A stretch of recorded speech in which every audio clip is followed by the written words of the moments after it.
每天早晨，你係咪都會飲返杯香濃嘅咖啡嚟提神？但你知唔知加錯咗佢，隨時養生變養癌，仲會搞到血管硬化同嚴重失眠。各位咖啡迷朋友，今日真係要認真聽清楚，因為呢個話題關乎到你同你屋企人嘅身體健康。好多人每日朝早或者晏晝第一時間就係跑去咖啡店，或者喺公司沖返杯熱騰騰、香噴噴嘅咖啡。大家睇到好多新聞同醫學研究都話，飲咖啡好處多不勝數，又可以抗氧化，又可以預防腦退化，甚至仲有防癌嘅作用。但係你有冇諗過，點解有啲人飲咖啡越飲越健康，心臟又好，個人又精神？但係有啲人飲咗幾年之後，唔單止失眠、頭痛，去醫院做檢查，仲發現血管硬化，甚至被腫瘤科醫生警告，身體已經出咗大問題。其實答案好簡單，問題根本就唔係出喺咖啡豆本身，而係出喺你每日加落去咖啡嗰幾滴或者嗰幾時嘅附加物度。腫瘤科醫生喺臨床上面睇過太多年輕人或者中年人，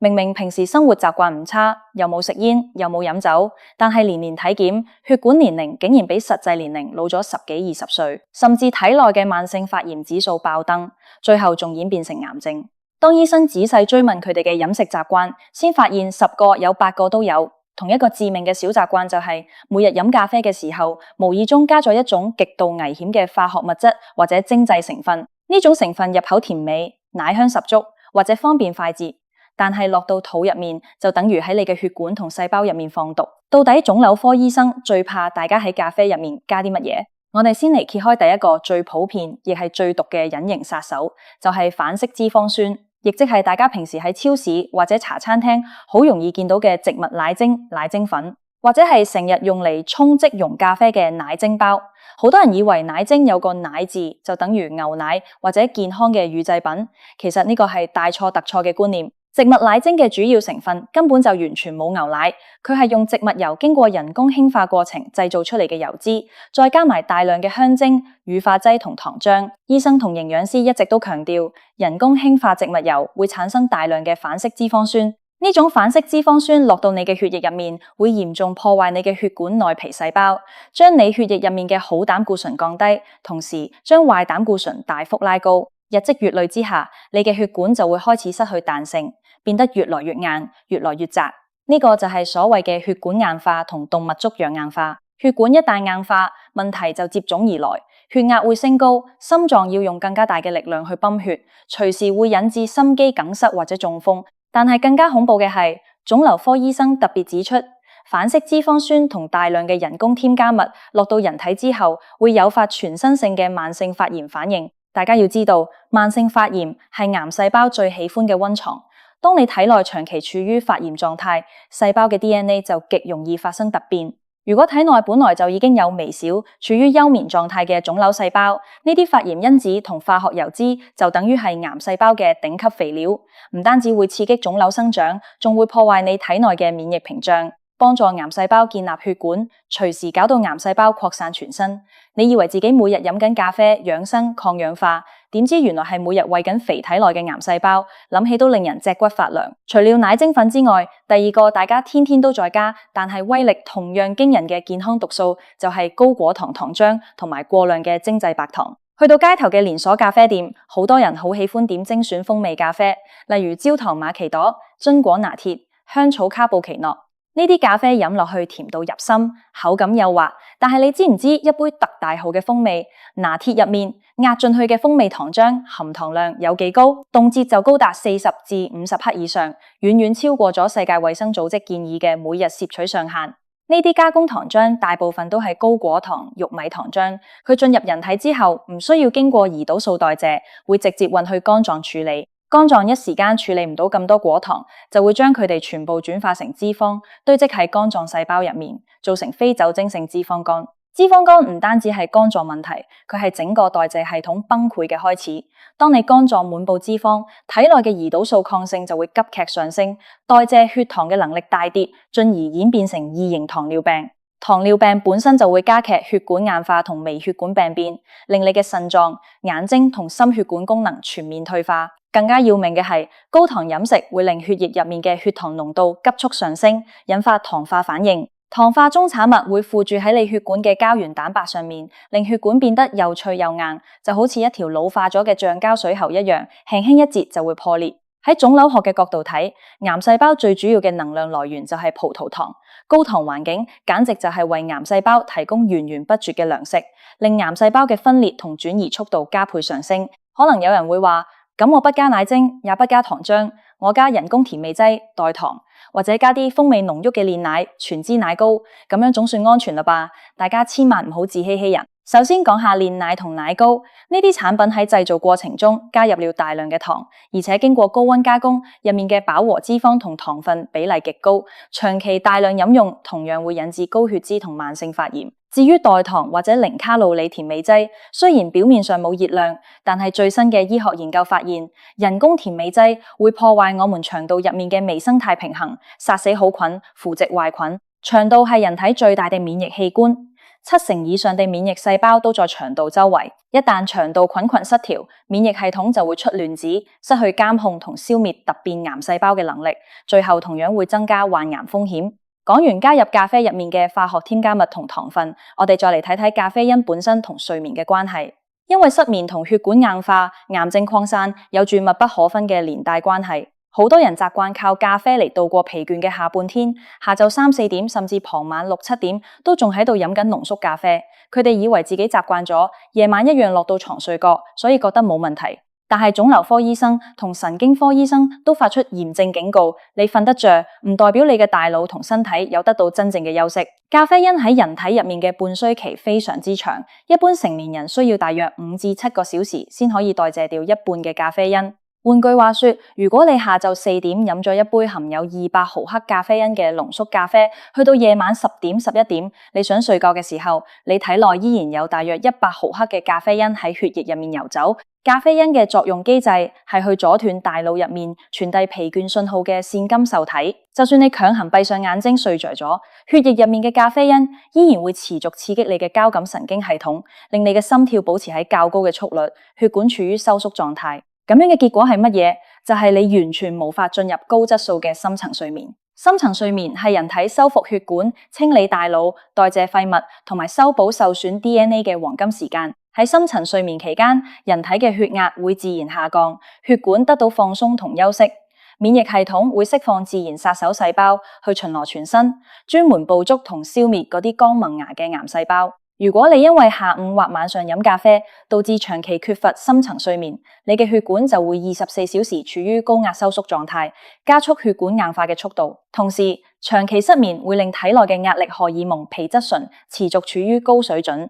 高皮質醇會抑制免疫系統，令你嘅免疫監修功能全面失效，癌細胞就會趁機逃過檢查，喺體內瘋狂生長同擴散。講到呢度，相信好多咖啡迷已經開始心慌慌，甚至懷疑自己係咪以後都唔可以再飲咖啡。大家千祈唔好極端，因為咖啡本身絕對唔係毒藥。相反，只要你飲得對，純黑咖啡其實係一種非常好嘅養生飲品。大量嘅臨床研究表明，無添加嘅黑咖啡含有極之豐富嘅綠原酸、多酚類化合物同埋強大的抗氧化物質。綠原酸可以幫助身體抗發炎，提高胰島素敏感度，保護肝臟細胞，甚至可以降低患上1型糖尿病、帕金森氏症以及預防腦退化症嘅風險。腫瘤科醫生反對嘅從來都唔係咖啡豆本身，而係大家喺飲咖啡時加入嘅毒素，以及錯誤嘅飲用時間同飲用量。咁樣到底點樣飲咖啡先至可以避開所有健康陷阱，真正做到防癌、護心、保護血管兼預防腦退化呢？醫生建議咗一套非常實用而且安全嘅健康飲咖啡法則，